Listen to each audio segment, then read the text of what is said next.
Hello, welcome to our program tonight, Never Give Up, USS Indianapolis Part 2. I'm Jim Belcher, Jr., the son of a USS Indianapolis survivor, James Belcher of Abbeville, Alabama, and World War II Japanese survivor, Toyoko Inoue Belcher of Sasebo, Japan. I'll be our moderator tonight.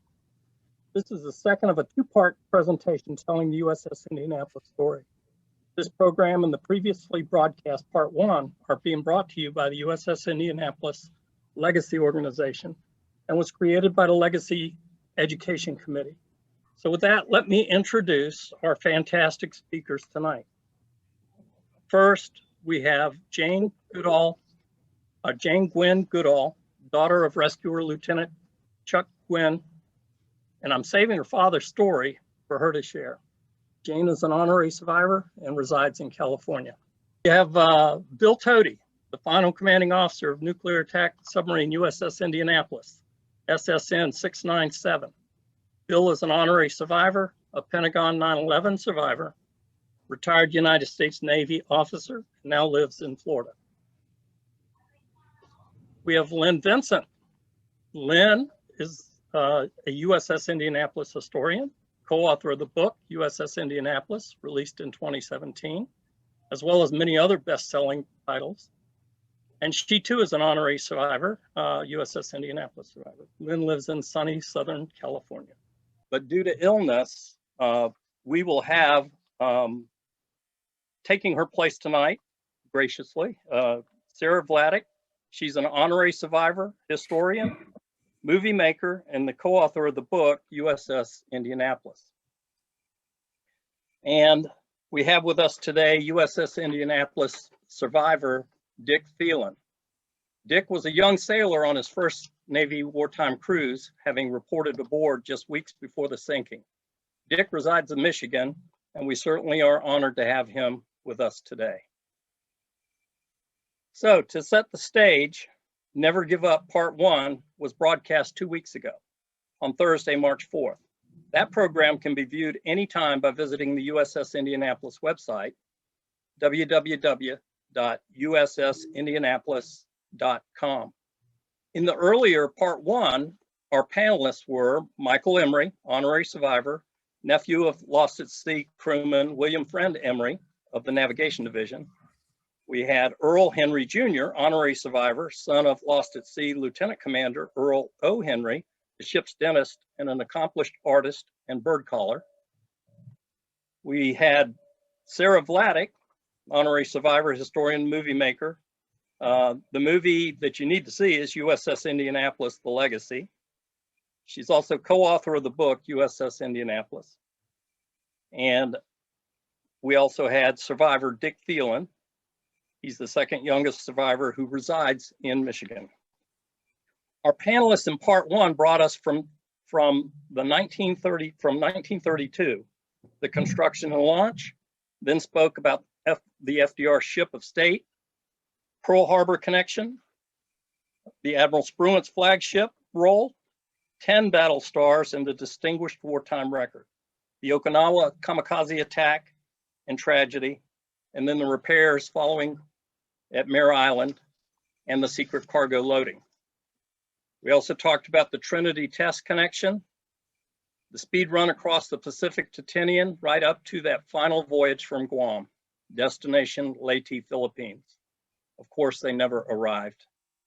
The Part 1 panelists all spoke in some detail and movingly about the tragic early morning hours of July 30th, 1945, when 2 torpedoes from the I-58 slammed into the starboard side of the USS Indianapolis, sending approximately 300 men immediately to their deaths and putting 3/4 of the crew into the dark and dangerous waters of the South Pacific.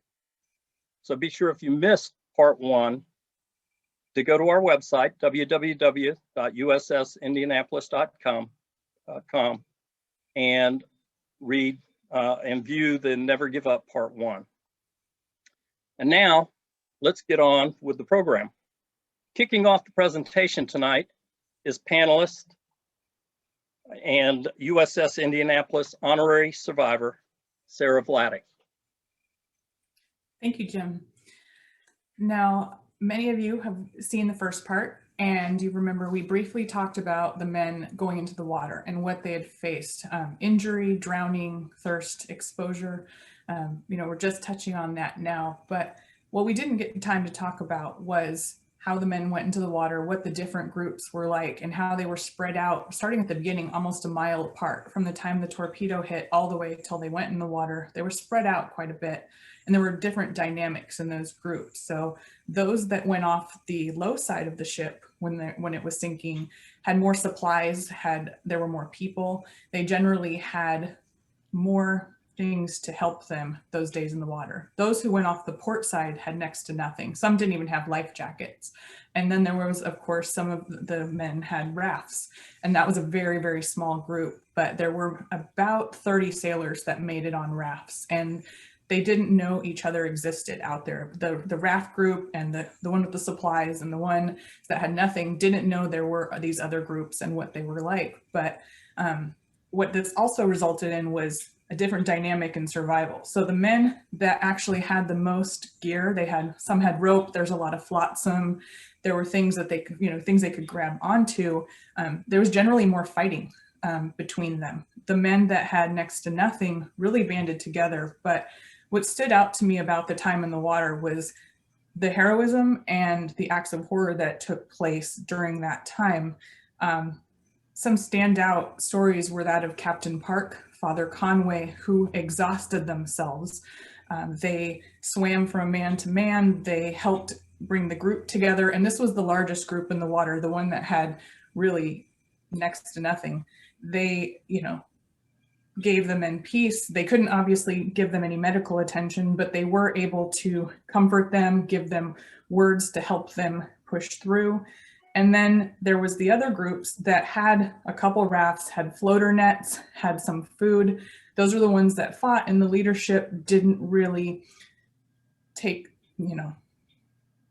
control and handle things the way perhaps, we all think we would like to have, but, not being in that situation, we don't know what we would do. And so, that's when the young sailors stood out, like L.D. Cox. He found his buddy, Clifford Josie, who was flash burned in the attack or in the torpedo strike and burned so terribly he didn't survive for very long. But L.D., who was a survivor, held Josie until he passed. And so he, was with him, comforting him. Another survivor by the name of Adolfo Celaya was with his crew chief, Markman, who was injured very badly. And they tried to get him on one of the rafts that a group was on, and they wouldn't allow him on. So Celaya held on to Markman as long as he could until he passed away. So those are the stories that, are so important that, many of the men, obviously 3/4 of the crew did not survive. And there were these stories of men who helped them through this time and give us this encouragement and humanity that people are good and will fight for the man next to them.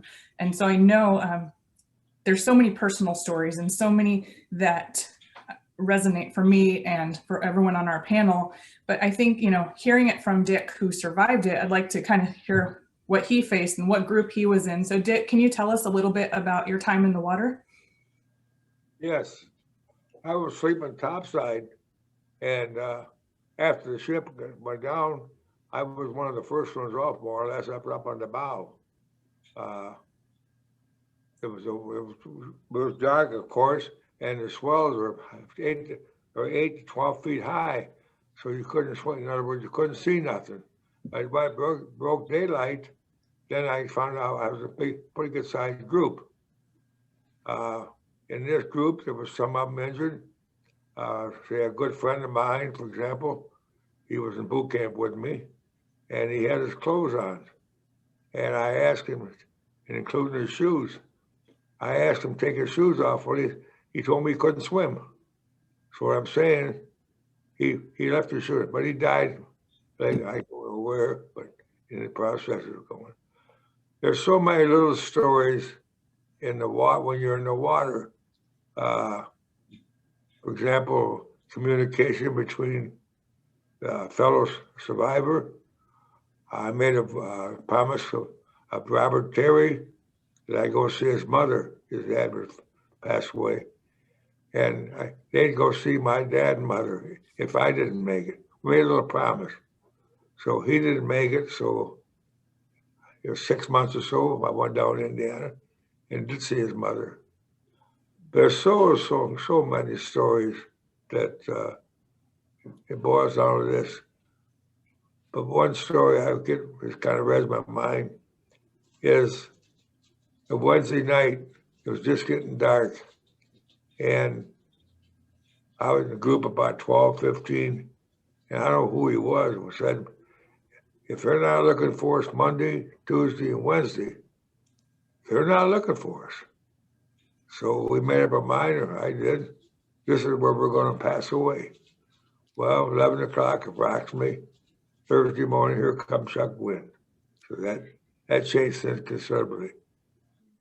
And there had been other planes that had gone over and flown over you guys, but they in the days previous, but they were too high and they didn't see you. So the day that Dick just mentioned, this was different. It started off as a normal routine day for Chuck Gwinn and his 5-man crew. They were flying a PV-1 Ventura bomber out of the island of Pelelu. That was their base. And their job was to do anti-submarine. They were searching for enemy submarines, and they had the added responsibility of testing a new type of trailing antenna. They had taken off early in the morning, and they had trailed out that antenna at takeoff, and it snapped. And that made them have to turn around, go back and fix that. So the next time that they took off, about 9:15 or so, my dad decided that they would wait until they were out over their search area before he let that antenna out again. So they were out about 250 miles when he finally told the crew, go ahead and release that. And within 5 minutes, it snapped and it started whipping around viciously. And 2 of the men that were back there working with the antenna, it was whipping too much for them to control it. So my dad turned the cockpit over to his co-pilot and went in the back to help.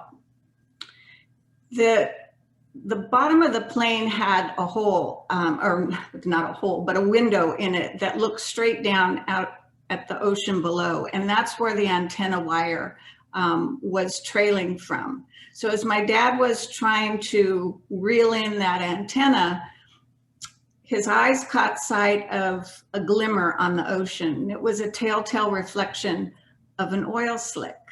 And in his training, he had learned that those kind of reflections generally mean that a submarine is submerging. So he got very, very excited and rushed back up to the cockpit, told his crew to get those bomb bay doors open. They thought they were going to go after an enemy submarine. So he circled around quickly, flew down low, and they were about 900 feet off the water about that time. And what he saw was this oil slick that kept going and going, too big to be a submarine. Instead, what he began to see were little black balls on the water, human heads in groups spread out for 30 plus miles. And the first group that he saw was about 30 men hanging onto the side of a raft. The day was August the 2nd. It was 11:18 a.m. when he first sighted them. And they had been in the air for 2 hours. They got their first dispatch out at 11:25, and they kept sending more and more descriptive messages with each count of men as they flew around the area and spotted more and more. I think the count that they got up to was about 150 men. They flew down lower to the surface, and as they did that, they could see the men waving and splashing the water. And he tipped his wings to let them know that they'd been seen and to hang on, help was on the way. So his crew dropped some life-saving supplies and rations and dye markers. And their plane was running low on fuel. They had already been in the air 4 hours, and they were 2 hours back from base, but they were committed to stay in the area until rescue was at hand. And their first assistance came from his commanding officer, Lieutenant George Atterbury. And he was also flying a PV-1 Ventura plane. He took off, I think 2 minutes, 1 or 2 minutes after Adrian Marks, who you'll hear about next. But he got there about an hour and a half earlier because the plane was faster. And then my dad gave him a tour of the area, pointed out where the groups were, made sure all the die markers were in place for planes to come following. And by this time, the men had been in the water for 5 nights, 4 days, a total of 84 hours. And Dick, you were there. What was going on with you and your shipmates? Did you see the planes come over? Did you see them tipping their wings? And what was going on? Yes, I told Chuck the plane went over top of me, had his bomb bay doors open, and not too high off the old water. And anyhow, when he said to me that it had the man on a trigger on the bomb, and he's ready to drop some sort of a bomb or something, because they thought it was another ship down there, or a submarine. But they really didn't know. And after that, he kept circling. Well, a little later in the day, here comes some other planes was dropping survivor gear. That's when me and my buddy got a roll. And that's bad. And like Jane and Dick just mentioned, and several other planes started showing up on the scene. And among those was Adrian Mark flying a PBY 5A Catalina. And he was given a tour, I believe, by Atterbury to see what was going on in the area, to see, what clusters of men were there, who appeared to need help the most or supplies the most, and they were dropping supplies. And as they're doing this, they're looking down and they're literally seeing men being taken by sharks right before their eyes. And so Adrian, he was a man who followed the rules, generally followed the rules to the law. And he saw this and he said, I have to do something. We have to do something. And, the rules were that you could not land, in open water. PBY 5A Catalinas were not generally meant for open water landings. They were meant more for calmer seas. And so they, these are 12-foot to 15-foot swells, and he decides to land. He goes against orders and he drops down. And as he does this, his daughter, actually, Alexis, described to us that he said he hit a 15-foot swell and bounced into the air. And he did this a couple times, and he finally was able to land and start taxiing around. And this is as the sun is going down, so it's getting dark pretty quickly. And he's taxiing around. It's hard to see men, and he doesn't want to hit anyone. So he has his guys out looking through the doors. And I have to say, Lynn and I were able to go see the inside of a Catalina recently, and they're small. They're much smaller than I ever thought they would be. But miraculously, Adrian was able to pick up more than 50 men and bring them into every part of the plane. They were in, even up on the wings, into where he was strapping the men down with using the parachute twine to help keep them secured. Now, again, this plane would never fly again. So this was just to keep the men secure until the ships could arrive. But what he was doing was really going against orders. And as some of you know, and Bill, maybe you can tell us a little bit more, he wasn't the only one to break the rules that night. That's right, Sarah. So when I graduated from Annapolis, the Secretary of the Navy at the time was a man by the name of Graham Claytor. And Graham was a rules guy. You have to be when you're Secretary of the Navy. But it hadn't always been that way. Graham had some pretty incredible connections to the story of the USS Indianapolis. The first one was that he was cousins to Captain McVay's wife. The second connection was on the day that Adrian Marks dropped his PBY onto the ocean surface. Graham happened to be commanding officer of a destroyer escort, or USS Cecil Doyle. And when they heard the radio calls for assistance, because there were so many survivors in the water, Graham kicked it up before he had orders to do so, kicked it up to flank speed and steamed as fast as he could into the area to help with the rescue. When he got there, he realized it's now dark. He got there just after midnight. There were hundreds of men in the water who, the moment that PBY landed on the ocean, they thought, you know, it's dark, I can't see anything. They lost all hope. They said, our chance for rescue came and is gone. We missed it. We're going to die here. Graham figured that out and said, I need to do something to give these men hope, to let them know that help is on the way. And remember, by this point, they were pretty sure that a submarine had torpedoed a Navy ship, and these were US Navy survivors they were picking up. So Graham knew that there was a high probability that there was going to be a submarine in the area. And what did he do? He turned on his searchlight and he started searching the ocean surface for men. And then when he said, you know what, I need to make this ship more visible to give them hope, he pointed that searchlight straight up. It was kind of cloudy that night, and the searchlight was reflecting off the clouds and it could be seen for miles. And it was an incredibly brave thing to do, because if there was a submarine there, the submarine was going to see him too. And so, you know, this is a remarkable story. Graham and the USS Doyle ended up picking up a lot of survivors. And you have some history with USS Doyle too, don't you, Dick? Yes. Well, Graham Claytor, he didn't know, when he was attempting to land the ship, he didn't know who we were or where we came from. A lot of people don't realize that part of it. He was circling the men, dropping survivor gear, and a part of his crewmen said there was men taken by sharks right now. So that was enough for him. He went down. He didn't know for a clue who was there. And in other words, he had a 9-man crew, and he told all 8 of his men to get back in the plane as far as they could to keep the nose of the plane up, which they did. Like I say, Graham took some circles, and he put the plane down. Very, very lucky that it kept it in one piece. But that's how I think it's 58 survivors he picked up. When Doyle picked up the same ones off the plane, it picked up me too. And when we got through, we had 62 survivors on the Doyle. Thank you, Dick. Now, there were the Doyle was not the only ship to rescue people that day.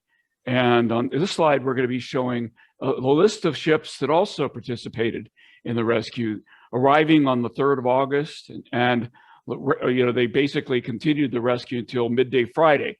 So it was the USS Register, the USS Bassett, the USS Diffilo, the Ringness, the Ralph Talbot, I've already mentioned the Doyle, and the Madison. Interestingly, these rescue crew members developed a long relationship with the men that they rescued, the survivors of the Indianapolis, a relationship that lasted for decades. And of course, the survivors of Indianapolis had considered Chuck Gwinn and Adrian Marks and all of the men on these rescue ships as their angels.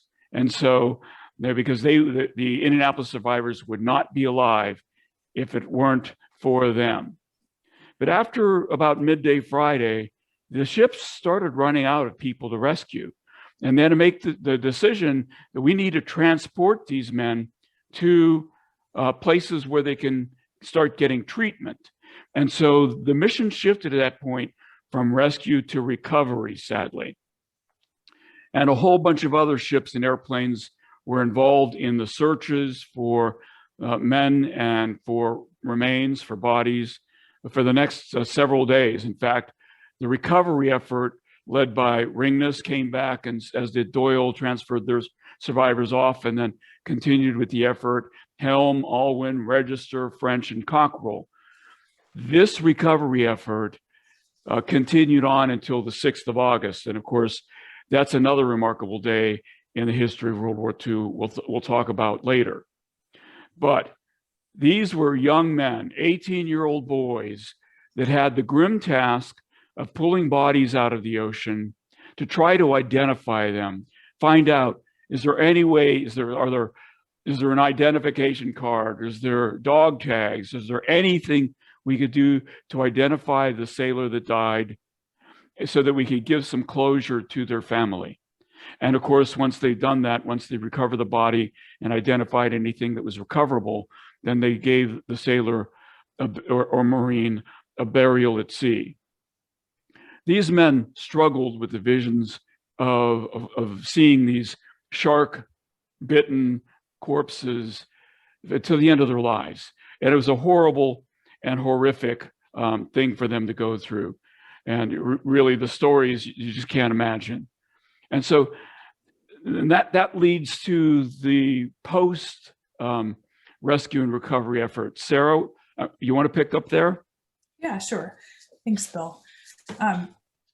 You know, at this point, we've talked about all the men that went into the water. There were 1,195 men aboard Indianapolis when she sailed her final cruise. 320 men made it out of the water. 4 didn't make it past the first day and were considered to be lost at sea, but they survived for several hours after rescue. And so there were 316 who survived, and they were taken to 2 different places initially. Those that were rescued on the Bassett were taken to Samar, and then those that were picked up by the other ships were taken to Peleliu. And they had a couple days of recovery before they were all brought together on Guam. And that was shortly before another big event that we'll talk about in a moment. But I kind of want to hear from Dick about your experience and when you were brought to the hospitals. Dick, were you one of the men on the hospital ship, or were you transported by plane? Tell us a little bit about your rescue and where they took you. Okay. I was in Peleliu. I was aboard the hospital ship. The Tranquility came in. They anchored out in the bay, and when they were taking us off the island, me and with landing bars, me and about 6 or 8 others at one time. And one of the guys asked the guy, says, "How come the ship don't come in the harbor and get us?" And he said, "Well, you guys are going off this island the same way you come on, in harmony." About 6 or 7 don't remember going on. In other words, I was picked up by Doyle. I'm more or less passed out, and I didn't come to till I was in the hospital. And when I did, I come to, and there was somebody standing at the foot of my bed, a corpsman or a doctor, I can't tell you which. Anyhow, when I come to, I shook my head, and he looks at me and said, "You're back among us." So I'm trying to say to you how many days or how many hours exactly it was from the time I was picked up till I come to in Peleliu. But the reason we went to 3 different places because there was no way that any one hospital could take care of that many men. So some of them went to Samar. They flew them back to Guam. We back on a hospital ship, and then some of them went directly to Guam. So then we all met there, of course, and stayed there in the hospital for a couple of months. Because some of us had some injuries and problems, but most of them were just lack of food. In other words, need a little fatten up. Now, Dick, didn't you reconnect with one of your buddies when you arrived at Guam? Jacquemont? Oh, yeah. Well, Jacquemont, he had the 12 to 4 watch up on the twin 20s about. He was supposed to wake me up about quarter to 12. I laid down, had coffee with him. I laid down about 10 minutes to 12. It's quarter to 12 up on the bow. That's where I slept second night up there. And I went to sleep right away because at 10 after 12, that's when the ship blew up. In other words, I laid there roughly 15, 20 minutes. And in other words, after it was during the before we picked up, of course. But there's so many little stories that I forget or I can't tell you, or I can't tell you. There's something about ice cream that you wanted to tell us about ice cream at Guam. Do you remember? Oh yeah, me and a lot of other guys. We were around the tree. We ate a lot of ice cream. They give us ice cream by the Was that to fatten you up? Yeah. Talk about Jackamon. Before the ship went down in dry dock, him and Eric Anderson, we got contact with each other. And yeah, we drank quite a few beers together.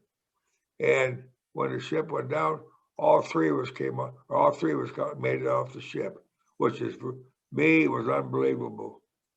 And there was, Eric Anderson was picked up with another ship. We met him at Guam. In other words, all three of us were happy. And at our reunion, all six of us, including our wives, of course, we were just like glue. In other words, we never left each other's side all during the reunions. Little story. Now, something else happened when you were at Guam, August 6th, this event we've been alluding to for a few minutes now. There was a secret cargo that was dropped on Hiroshima. It was the atomic bomb, little boy. And that was the first time that the survivors had heard anything about this, that anyone on the crew of Indianapolis knew what had transpired, what they had delivered to Tinian days earlier. Dick, what did you know, or what did you hear about that secret cargo? How did you find out that it was the atomic bomb? Well, it was sometime, in my opinion, just before the war ended. In other words, they dropped on the 6th and the 9th. Well, they never even had a name to the bomb. In my opinion, in other words, we didn't know what it was until afterwards. And so for certainly, we didn't know we brought it over there. There was very little about it. Yeah, I imagine you learned more over the years. And I know that, you know, when you arrived at Guam and when your fellow survivors arrived at Guam, this began the period of healing. But for the lost at sea families that were just starting to get word that their loved one was not coming home, this was a process of grief, of trying to get more information, of confusion. There was nothing to be told, so they didn't know, they didn't know where to get information. I know that Captain McVay was contacted by many family members, and there were officers on the ship who were lost, and their spouses who were in Navy housing were given 30 days before they were asked to leave and find another place to live. There were, much like the Flynns and who was the executive officer aboard the ship, there was also Michael Emery, who you heard from in part 1 of the webinar. His family was desperately trying to find information, and they sought out everyone they could, pulled political strings. Being in the Navy, they did everything they could to find information and didn't have a lot to get at that point. And so, I know that Captain McVay and actually Vic Bucket were involved in writing a lot of those letters and communications to help give the family peace, but that still didn't account for this huge loss, and all at the time when, the war was wrapping up. August 9th came, Nagasaki, the second bomb was dropped, and then August 15th, shortly thereafter, Japan surrendered and the war was over. And yet these families had, they still didn't have answers about what had happened to their loved ones. And so,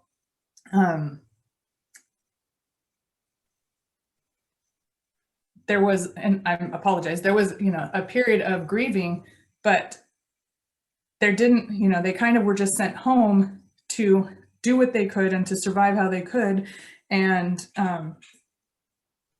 forgive me, I lost my place here. Yes, Sarah, so what happened there was that there were some people who got to go home, and there were some people who were required to remain on Guam because a court of inquiry had been started by the Navy. The Admiral Nimitz knew that he needed to get to the bottom of what was going on. And we needed to learn some lessons. How did this happen? This was the greatest loss of life on a single ship in the history of the Navy. And it happened within days of the end of the World War II. How could this happen? So he started a court of inquiry that began looking into the matter. Who was at fault? What could they have done to fix the problem, to keep it from happening again?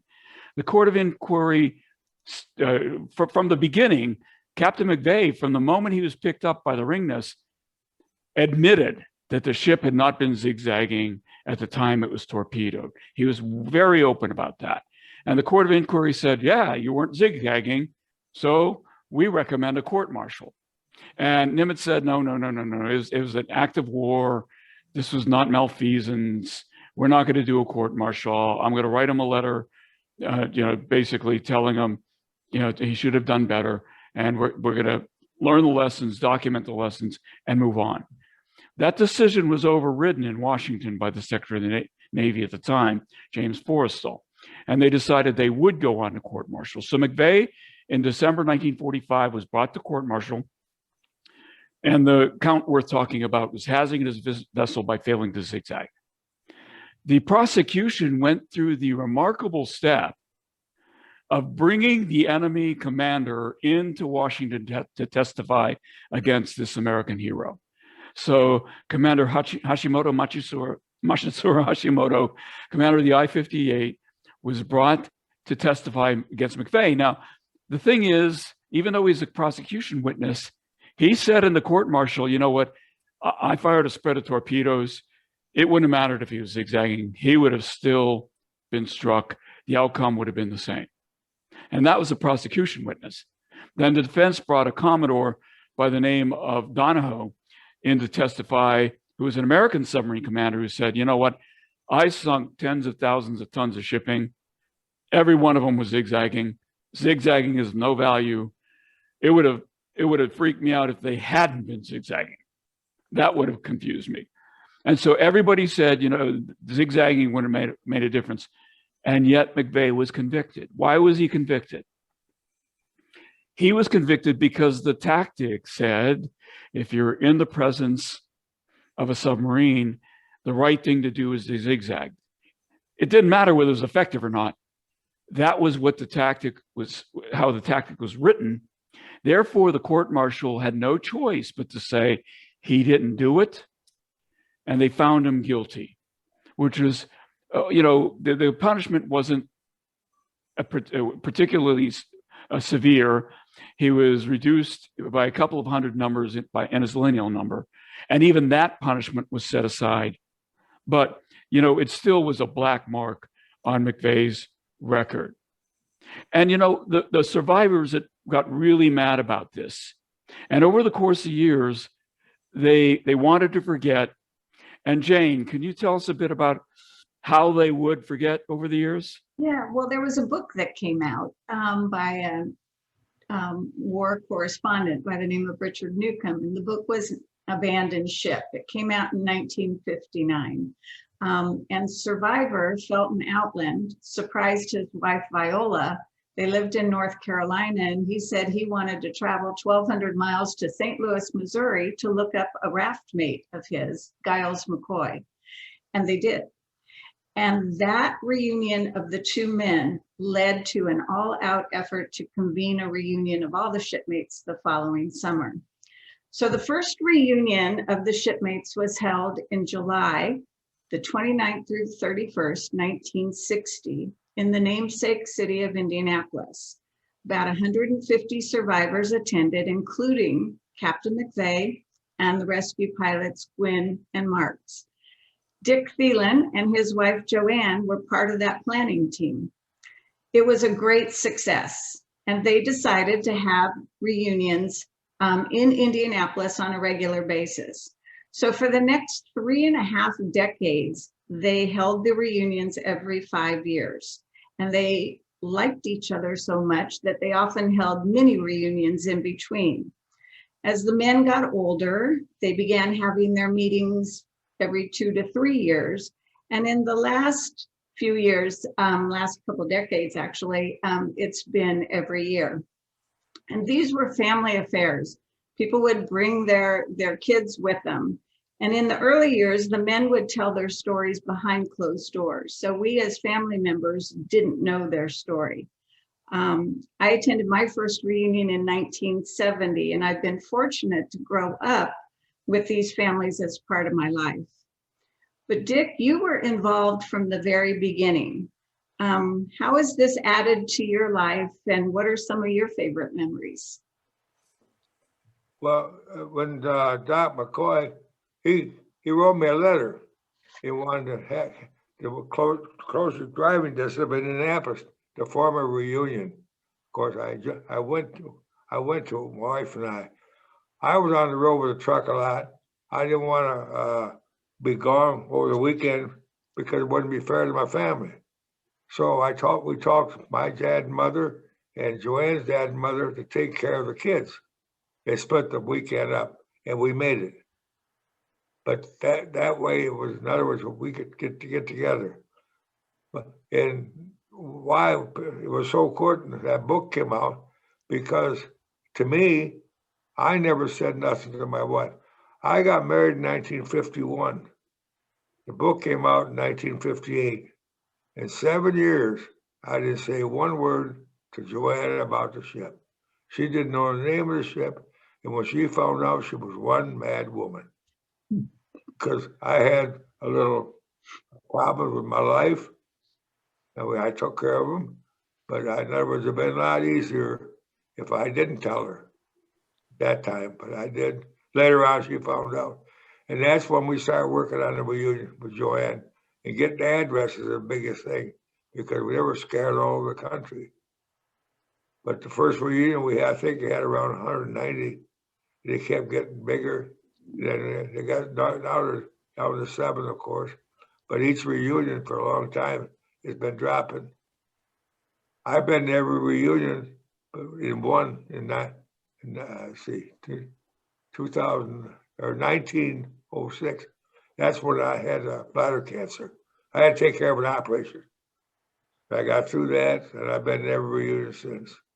And to me, the reunion is the biggest thing, because I think we helped it on the captain's side of it. We put the monument together. We wrote books together and movies together and finding the ship. So many things through the reunion that we accomplished. Thank you, Dick. I know you talked about this and your fellow survivors talked about it for years, that you always had 3 goals that you were aiming to achieve together, that you guys decided after the first reunion. First was to continue gathering to honor your shipmates that were lost at sea, and those had passed. The second you mentioned briefly, which was to build your monument, and I'll ask you about that in a couple minutes, but I know the biggest thing that you all wanted to come together on was exonerating Captain McVay. And Captain McVay did come to the first reunion, but after that, things changed for him. And I think, in 1968, something happened that I believe helped the trajectory of you all wanting to fight to exonerate Captain McVay. But I want to let Bill chime in about that. So. Thanks, Sarah.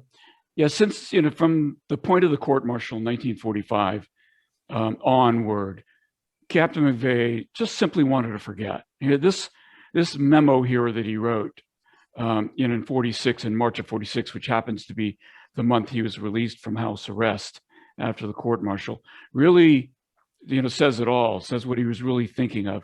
At least this should write fini to the Indianapolis tragedy.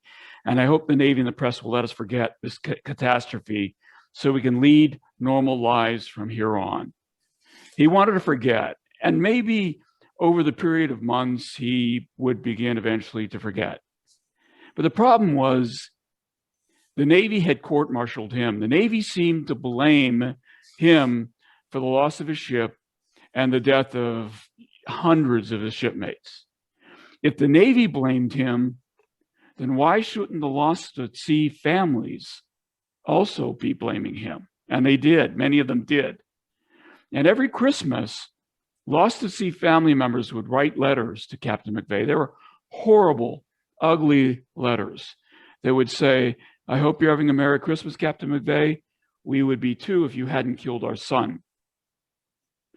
And this would go on year after year after year. He would try to forget. Months would go by, maybe he would begin forgetting, and Christmas would come as it does every year, and letters would come with Christmas, and it would all be thrown back in his face. He couldn't forget. The 1960 reunion was a great uplifting experience for him. It was wonderful. He found out the men didn't blame him. even if some of the Lost at Sea survivors did. But then he never went to another reunion again. And I think after, from 1945, 1965, 20 years plus, he finally came to the conclusion it would never get better. He would never forget. And so, Lynn, as you alluded to, and sadly, on November 6, 1968, he committed suicide. And that was the end. Captain McVay was the last casualty of the sinking of the Indianapolis. But then a remarkable thing began to happen. The survivors, the suicide turbocharged the survivors. Now, while they had been talking about exoneration before McVay committed suicide, this really shifted them into high gear. They tried their best to get their story front and center in the national psyche. After all, people still remembered Iwo Jima. People still remembered, the Battle of the Bulge. Wouldn't people still remember the greatest naval tragedy in history? But they didn't. People began to forget. And try as they might, the survivors couldn't get this matter to get the attention it deserved to get McVay exonerated, because they were convinced he was innocent. That changed in the late 1990s when a 13-year-old boy named Hunter Scott saw the movie Jaws. Now, many of us found out about the story of the Indianapolis by watching the movie Jaws. I'm one of those people. But Hunter saw it and he decided to do something about it. And what he did was he put together a school project about the Indianapolis and about McVay. And it got the attention of his congressional representative, Joe Scarborough, who you might have heard of. And it got the attention of Senator Bob Smith of New Hampshire. And suddenly this matter was brought before Congress. At the same time, Hunter was making the rounds on national TV, getting the nation energized about this story. In 1998, I was the captain of the submarine in Indianapolis, and I was given the task of decommissioning my submarine. And I invited the survivors to come to Pearl Harbor, where they'd been before, to help me decommission my submarine.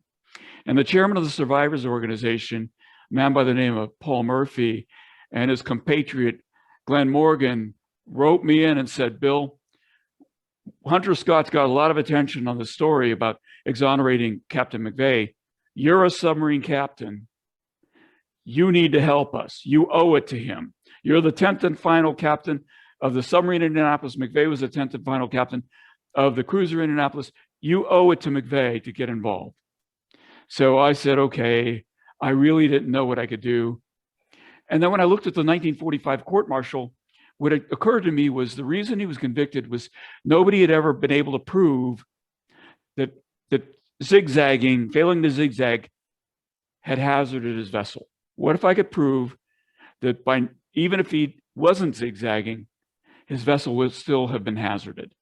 Then zigzagging wouldn't have made a difference. So what I did was I used my submarine fire control system and simulated the Japanese torpedoes, straight running torpedoes, the exact pattern that Hashimoto shot at the Indianapolis.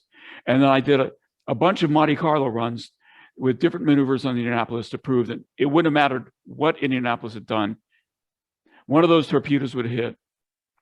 And if one hits, it's going to be dead in the water. Then they can hit it with more. The ship was going down. Therefore, McVay had not hazarded a ship. Congress passed a bill exonerating McVay in 2000, and I had the honor of entering it into McVay's service record in 2001. And so, Sara, that's not the end of the story, is it? No. That's like the beginning of the next chapter. And, as we've talked about, there's so many parts to this story. And the thing that got to the heart of it again was the men wanting to get together to remember their fellow shipmates. As this exoneration took place and this brought media attention, it also brought more people to the reunions. It brought not just survivors now, it started bringing lost at sea families. The Henrys, you heard from Earl Henry last time.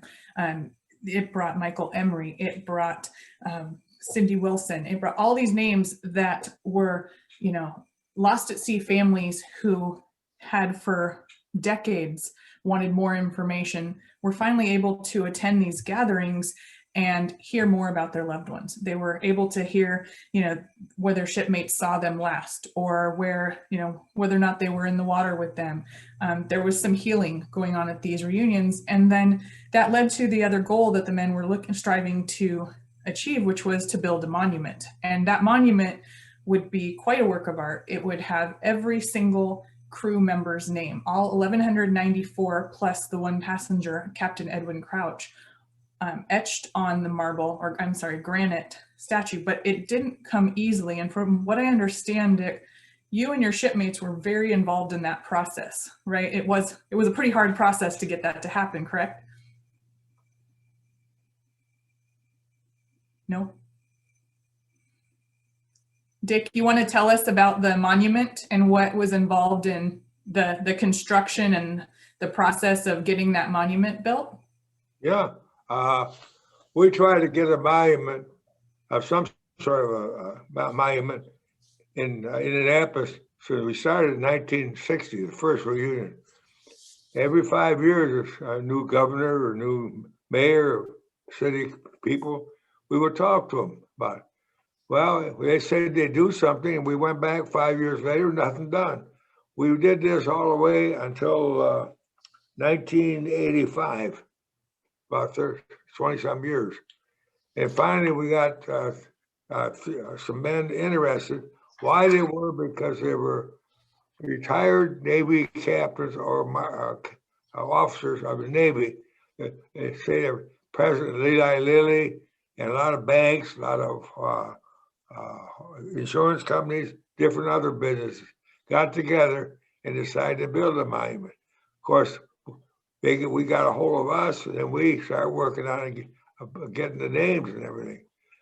In other words, we started building it in 1980, and then finally 85 we got the land done, and we dedicated the land. In 1990, it was being built, and that time we'd have a reunion every 2 years. So it was scheduled for 1992. Well, we had a meeting because the people that were building the monument wouldn't get it ready until 1995. That was 3 years. So we set it back 3 years, and that's when we dedicated the monument in 1995. I wasn't, Paul Murphy get me in charge of contacting the people in the Indiana Convention Center, how many foods for the banquet, how many going to be there. I run back and forth 6, 8 times talking to this man. I was kept giving a bigger number. And in other words, the last time he told me, he said he had to move all the tables over a couple of inches along the wall so they put a roll on there. We had 2,340 at our banquet.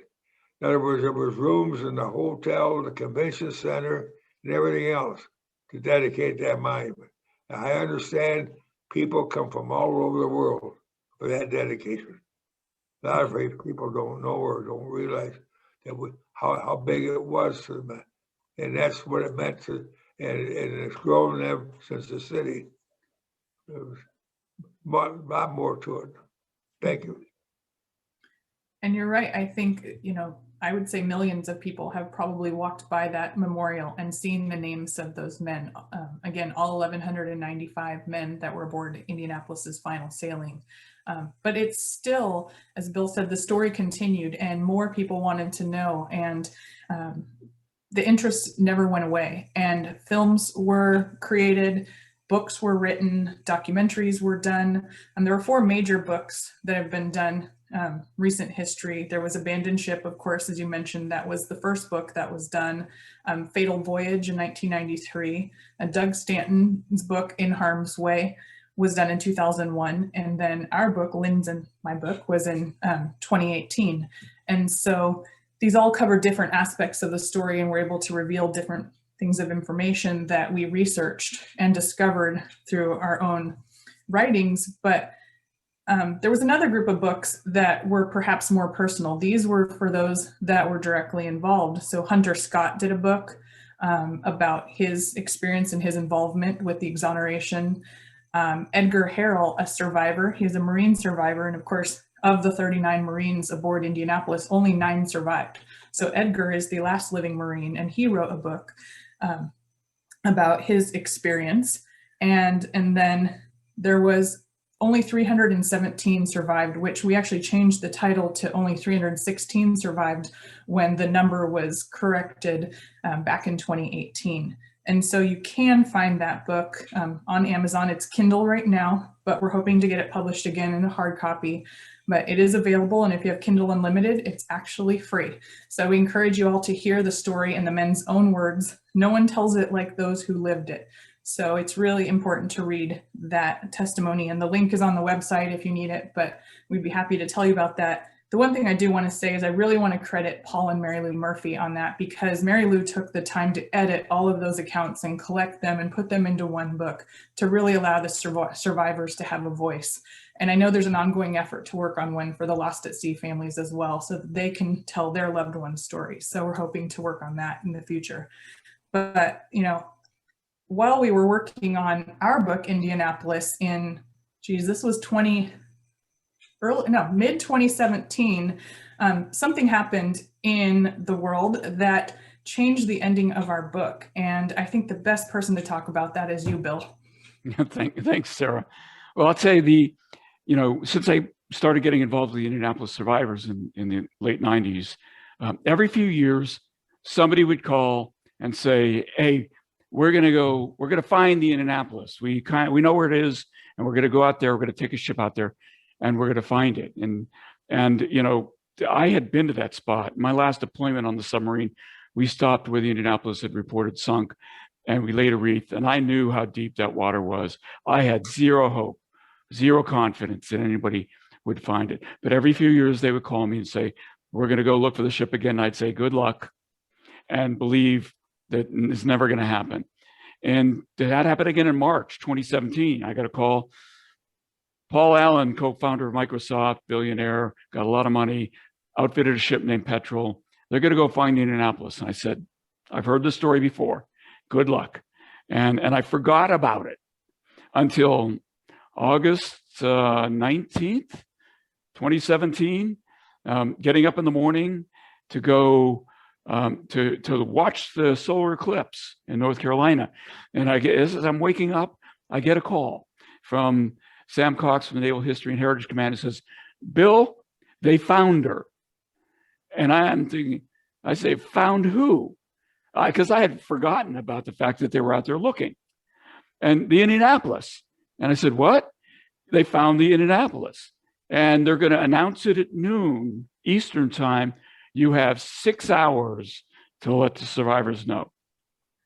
So right about 7 a.m. Eastern time, 4 a.m. Pacific time, I call Sarah at 4 o'clock in the morning, her time, and she answers the phone. And I say, Sarah, we now have 5 hours to let the survivors know before it becomes national news that they found the Indianapolis. And so we split the list of names in half. I called half, and she called half. And I called Dick, as one of the persons I called Dick, and I called Jim Belcher as a survivor's son. Dick, do you remember me calling you? Yes, I do. Very much. And Jim, I called you and I said, they found her. And what did you say? Found her who? Same thing you said, I think.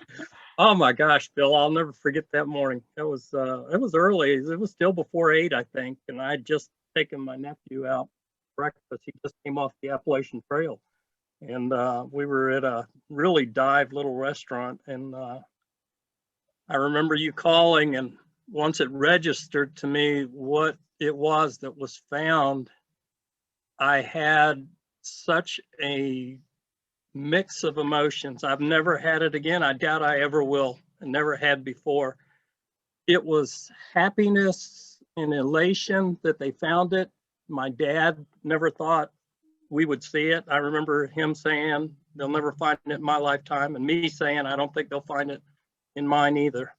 And then there was the tremendous sorrow and sadness, because I had come to know so many of the lost at sea families over the years, over these reunions. In the last 10 years before that, going back to 2007, the lost at sea families were coming in droves, and we were learning about their pain. I've always said one of the things we do is help each other with our pain, help the healing. And when you told me that they found the ship, I was bawling for happiness, and I was crying for joy, and I was also terribly sad, terribly sad. I've never had simultaneous feelings like that, instantaneous, and I don't think I ever will. And I know all of us to some degree felt that amongst the survivor families. It was a little complex. I know the lost at sea families had different feelings, and I can't even imagine what the rescue families felt like. And Jane, how did you feel? Well, World War II affected every family in America, including the tech giants. Growing up in a rescuer family, we're really grateful that my dad had a role in helping bring people home from the war. Paul Allen's dad came home from the war, but this is his way of honoring his dad's service in World War II by helping to find the final resting places for those that didn't come home. And so I'm just really grateful that the Petrel chose USS Indianapolis as a discovery goal, because finding her, I think, has helped so many. And it's one more example of how this ship and her crew will never be forgotten. How about you? How about you, Dick? What was your reaction? Well, I was more or less speechless. I thought about it for a while. I said, well, there's a lot of people been asking the question, if we ever find it, we're going to find it, not find it. It kind of leads the survivors that are really interested in finding the ship, that did make it, of course. In other words, kind of a closed door. In other words, the end of the story. In other words, that's the way I look at it. And Sara? It's funny that you mentioned, Bill, the story about, when you got the call in March about them looking for it. I got a call from Paul Allen, and this person said, "This is Paul Allen." I had no idea it was the Paul Allen. And so I had just bought a Microsoft laptop, and I was like, no way, Paul Allen's calling me. And, he said, "Oh, we're going to go look for the ship. Do you need to talk to the crew?" And in my head, like you, Bill, we'd heard this story before. And so I kind of wrote it off and was more tickled that Paul Allen called me 20 minutes after I bought a laptop from Microsoft than I was about the reality of this whole thing. So flash forward to when I got the phone call from you, Bill, in August. It took a minute to sink in that this was real. I knew it was out there, and I knew that they were looking for it, but again, it was a needle in a haystack. And so the call came in, and I think at that point you said we had 5 hours to tell everybody. And I also had to learn how to build a web page so that we could have a site for people to go to in the press, and we're calling survivors. And it was one of the most emotional experiences, because it was, Jim, encapsulated it with it. We were so happy and sad and shocked, and just it was a lot. And being able to have that privilege to talk to the survivors and tell them their ship was found, and it was, the calls were, there was a lot of levity, but there was like Sam Lopez still asked, "Hey, can you find my money locker? There's $50 in there that I'd like to get." And and then right after that, calling some of the lost at sea families. And that to me was perhaps one of the hardest parts, letting them know that the ship had been located, ensuring them that no one was going to touch it, that it would never be touched, and the location would never be revealed, with the exception of a very small handful of people, and it would be protected. And so I thought it was a privilege to share that with the lost at sea families as well as the survivors, and to give them that comfort, but also to cry with them and to laugh with them. And to, I know it's not total closure for anyone.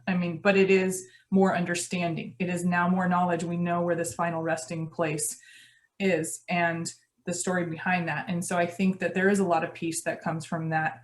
And I think it's important for every single one, you know, you all touched on a certain aspect of this story and how finding the ship was important to you.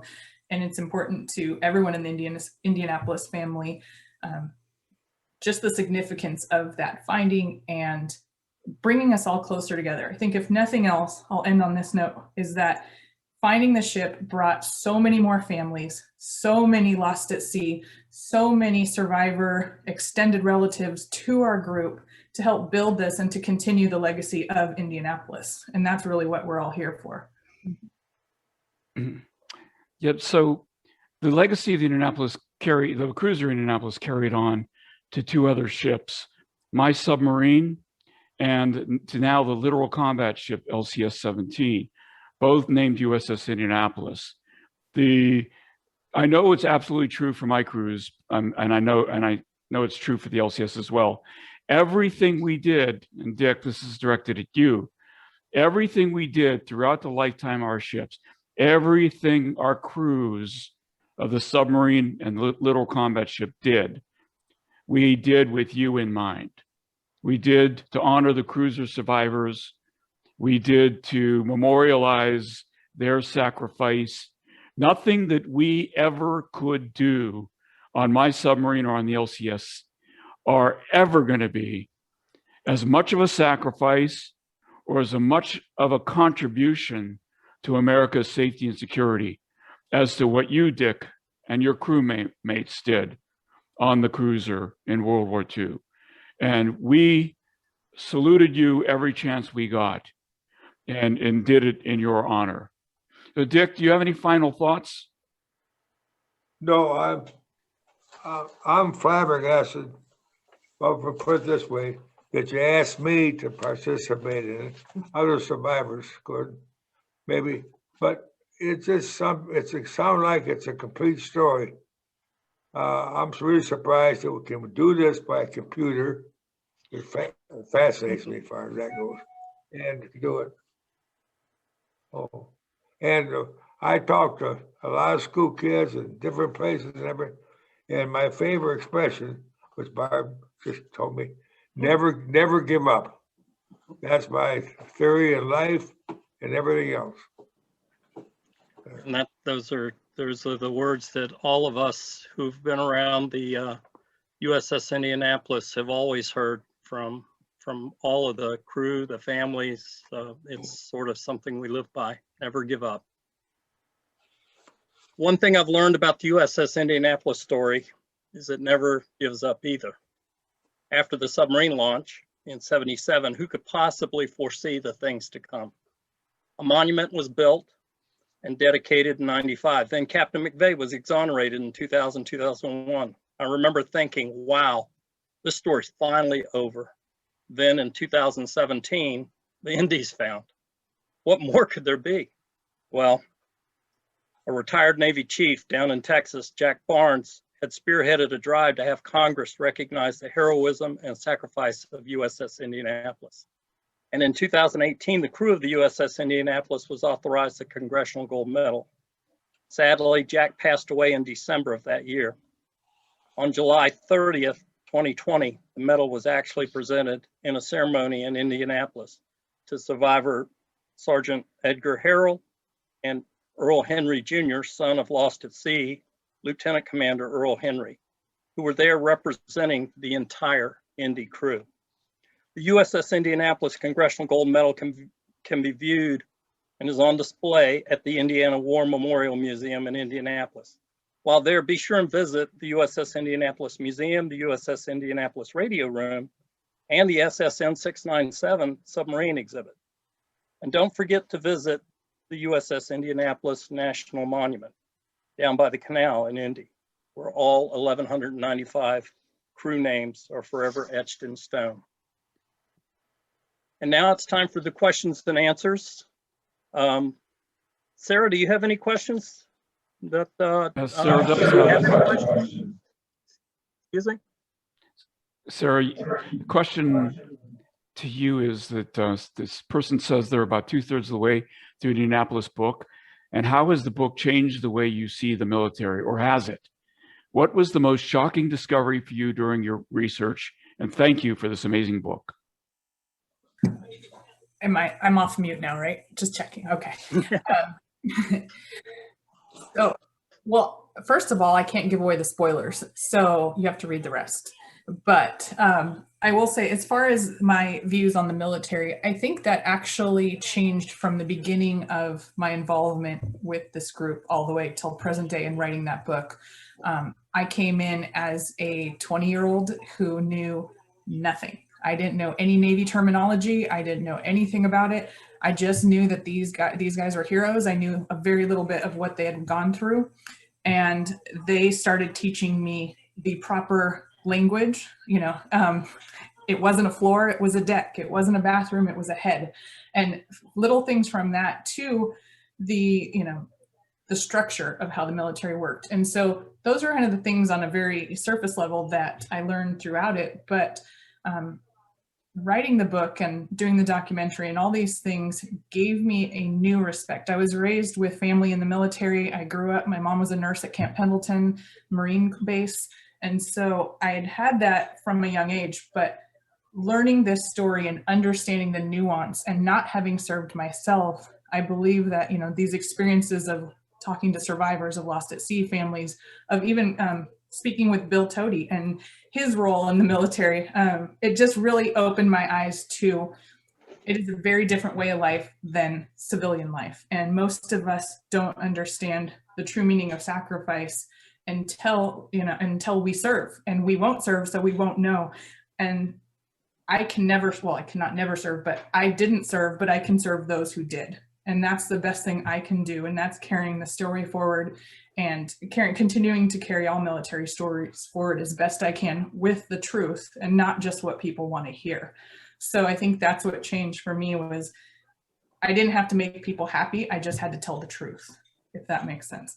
And that kind of evolved, and the importance of that and the understanding of that evolved in the writing of this book. Something amazing that I found, well, let's just say the book, besides finding the ship, the ending of the book and the things that we found in somebody's shoebox in their attic, and Bill helped out with this story too, I'll tell you really quickly. So we were, the day before we had to turn the final manuscript in, we got a call from a gentleman who said, my father served on the Captain McVay's court-martial, and I have this box of documents and the Navy doesn't want them. Are you interested? And, you know, for your first answer is kind of like, really now? You know, I mean, yes, of course you want it, but you're thinking it's due tomorrow. So luckily Bill Toti lived right there. So we called him up, and these were the handwritten notes that were taken during the court-martial of Captain McVay. And there were so many things revealed in that. And I don't want to give it away for those of you who haven't read the book, or the gentleman who, or lady who asked this question, but there are so many things that were part of the Indianapolis lore that we were able to help rectify and set the record straight. And those are the things I'm most proud about in this book and in being involved with this story. Sarah, the only tiny bit of a spoiler I'm going to give, by the way, it was a 60-mile drive. It wasn't right there. Okay, but I did go to the house and look at all these documents with wide eyes, because my wife Karen was with me.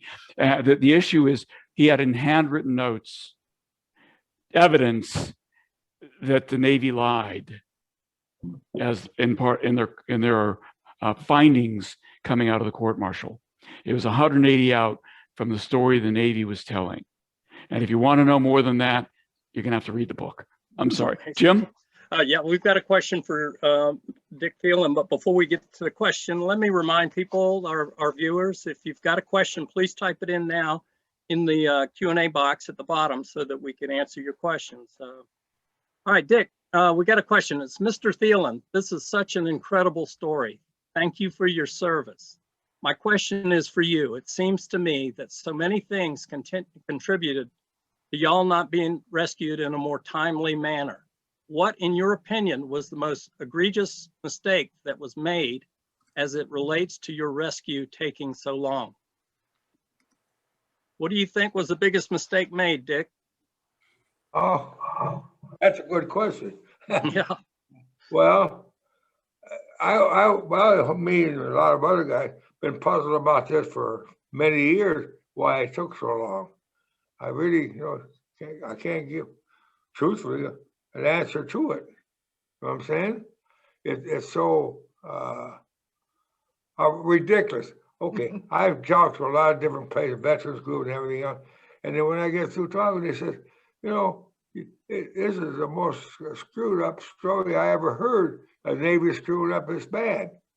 And leaving you guys out there that long. You know what I'm saying? So that's about what I got to say about it. Jane, I had a question, and this one came up several times. People have asked me, of all the things about your father's part in the rescue, what is the one thing that nobody seems, that doesn't make the story, if you know what I mean? It's the thing that we would want to know, that's not normally part of the narrative. It's not normally part of the narrative. Yeah, something you're not going to read in the books. I'm not sure exactly how to answer that, because my dad didn't talk a lot about this.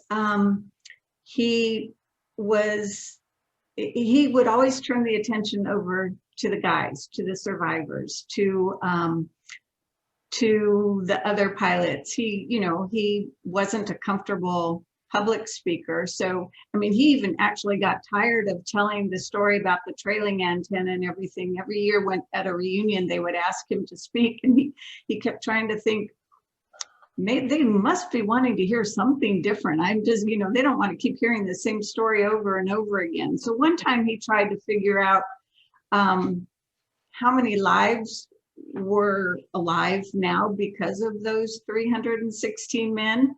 And we did the math, based on the average size of families, and we came up with thousands and thousands of people. And my dad died in 1993. So one of the things that we have done to honor his part in the story is create a scholarship fund for the grandchildren, great-grandchildren of survivors lost at sea, rescue families, as an opportunity to tell their story. Doug Stanton had actually started the scholarship program with proceeds from his book In Harm's Way, but when the hard copy went out of print, we as a family endowed it. So the scholarship's been going on in my dad's name. It's the Angel Scholarship, and it's been going on now since 2008, I believe. So about 60 kids have received scholarships for college, and the process is going on right now. It's through, you can get information on our website if anybody's interested. The deadline is coming up. The applications are done online through the end of March. Great, thank you, Jane. One of the things I think that interests a lot of people that they don't really think about is the fact that we really have kind of all pulled together the rescue families and crewmen, the survivors, of course, and their families, and the lost at sea. We also have got all these namesake ships out there now that and a lot of sailors from submarines and the LCS. But one of the most unusual guests that we have at every reunion, going back to the early 2000s, has been the granddaughter of Captain Hashimoto, Atsuko Ida. Dick, give me your thoughts, and I'd like to hear from each one of you guys. What are your initial thoughts as to that? I mean, that seems to be in conflict with what most people, they're always shocked when they hear that, and I don't understand why they're so shocked, because once you know her, I think you better understand why we're all together. But what was your feeling when Atsuko came to our reunions with her family? I got that. Yes, sir. Her picture's in it with her family. We contact each other every year, and when she first came, she was reluctant to come because of the relation. But after she was so thankful to me and the rest of the survivors that way it went. I told her, I says, you can't berate your father, our grandfather, for sinking the ship. All he was doing his job, and he did a damn good job. I mean, we were at war. I mean, it's as simple as all that. Yeah, thanks. That's the way I look at it. Yeah, I think that's shared. Bill, what did you think? Well, you know, there were some inconsistencies in Commander Hashimoto's coverage. He actually even wrote a book called Sunk, in which he covers the Indianapolis sinking. And I tried to go meet him in 1997. I was in Japan and tried to go, and he wouldn't talk to me. So it was kind of unusual. So obviously I can't blame, you know, Atsuko for wanting to meet the survivors when I had been trying to meet her grandfather. And so that part of it made sense to me. I wasn't sure, because somebody actually asked me before she came. One of the survivors said, well, what do you think about this? Do you think we should let her come? And I said, you're asking the wrong person. You need to ask the other survivors, because it doesn't matter what I think.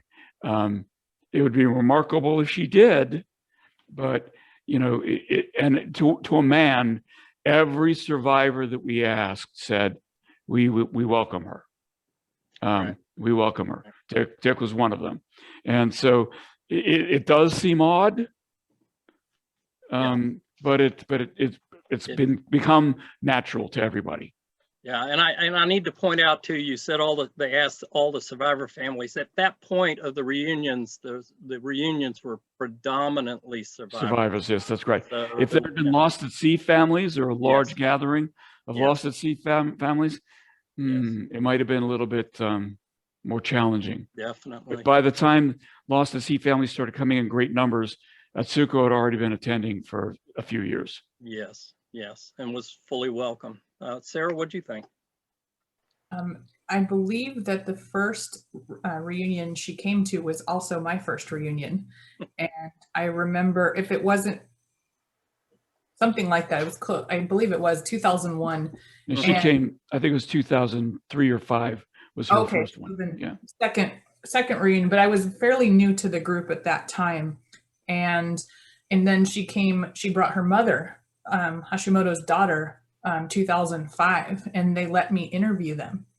And I was just so, it was emotional, because as someone new to the story and knowing, you know, the Japanese were the enemy, that was just, you know, the bottom line. And then to have them there was such an eye-opening experience for me to see that, and then to see her embraced. Like, she came in and there was never hatred toward her. There was never judgment toward her.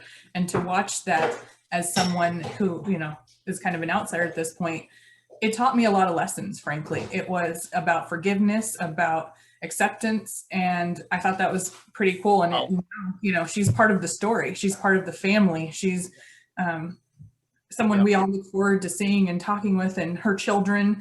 Now, you know, we've watched them grow up. So it's just, it's pretty neat to see how that evolved over the years. And yeah, Jane, what do you think?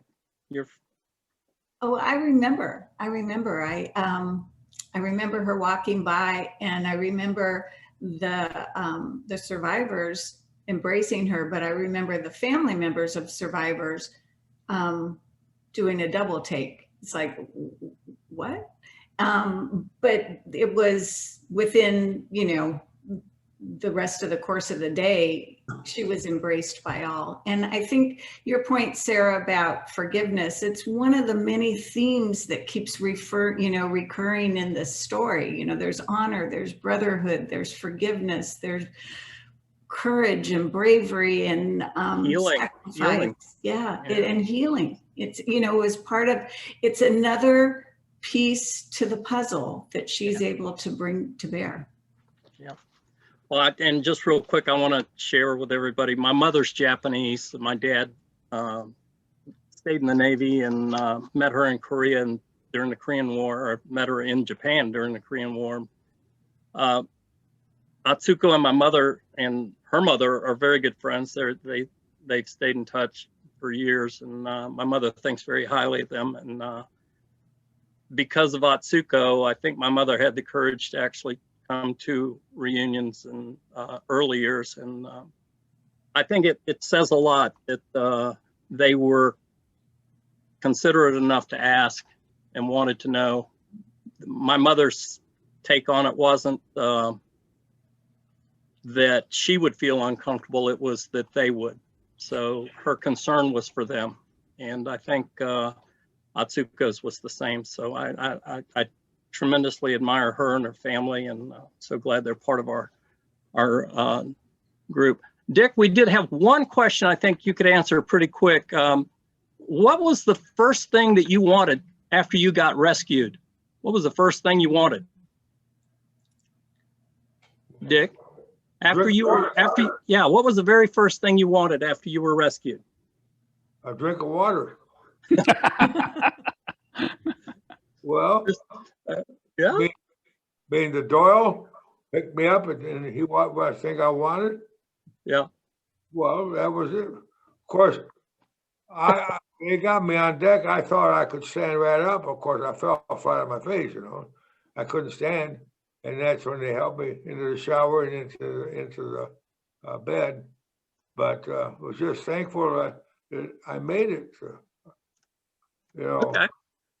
Wow. Well, I know you guys. There's two things that I've seen over the years: water and ice cream. I think those are like two staples. Ice cream and water are the two staples of every reunion I've seen. I remember when they used to lay a bottle of water on your pillow when you guys at the hotel before you guys even got there. Every pillow for a survivor had a bottle of water on it. Yeah, it's been a big thing.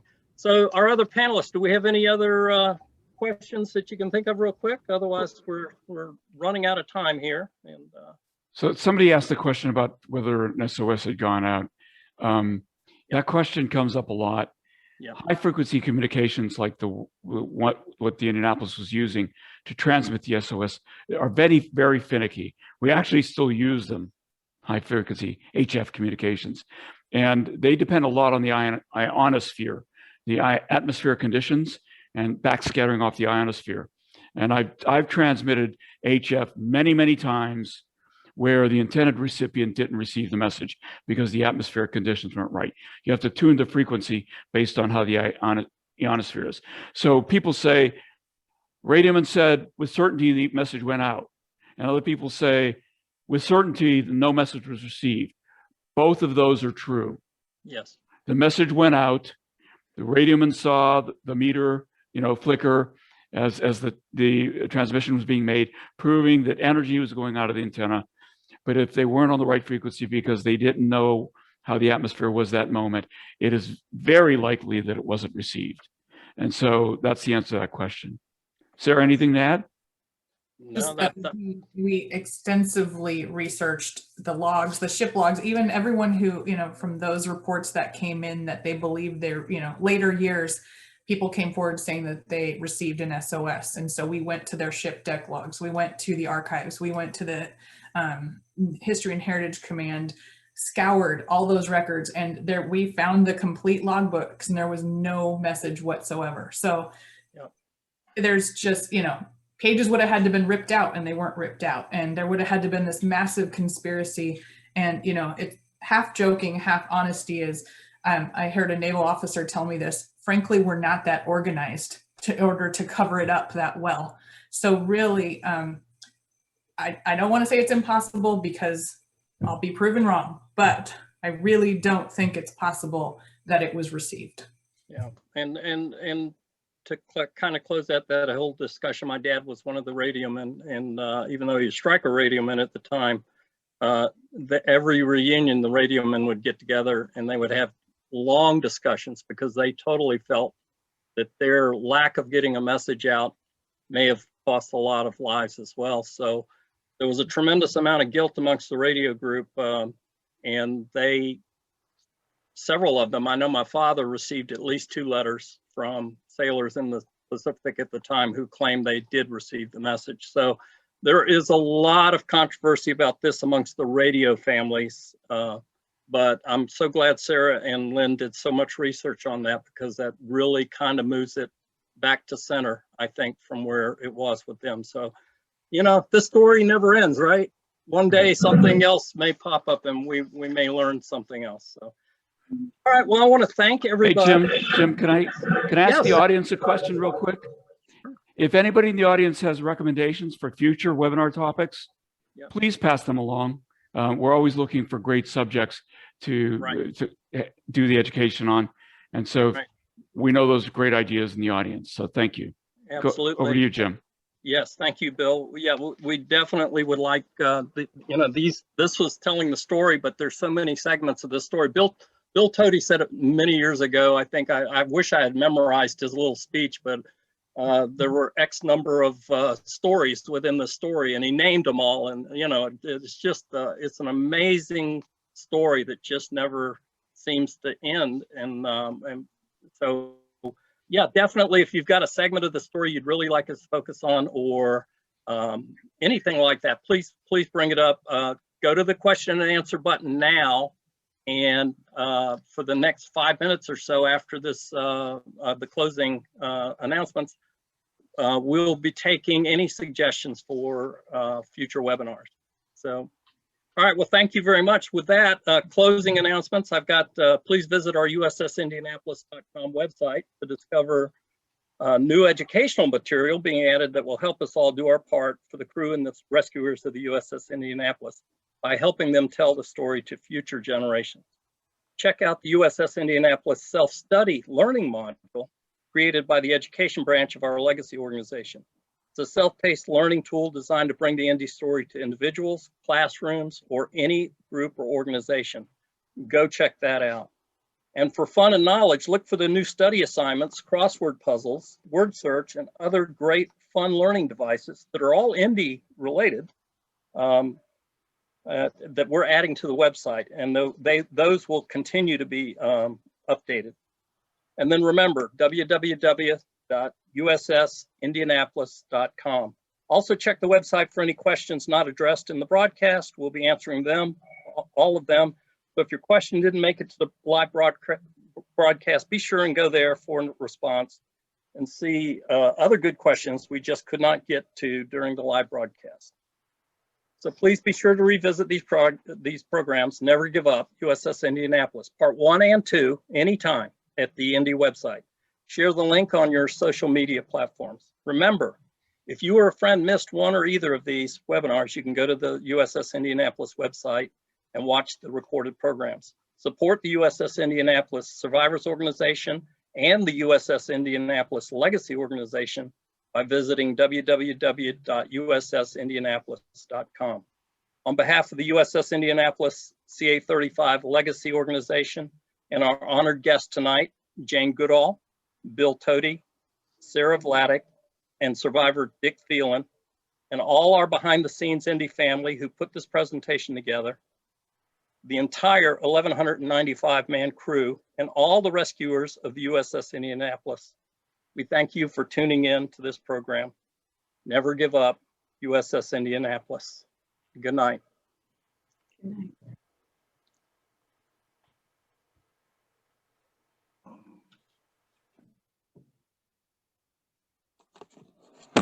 Okay, did I do okay? Yeah. Thank you.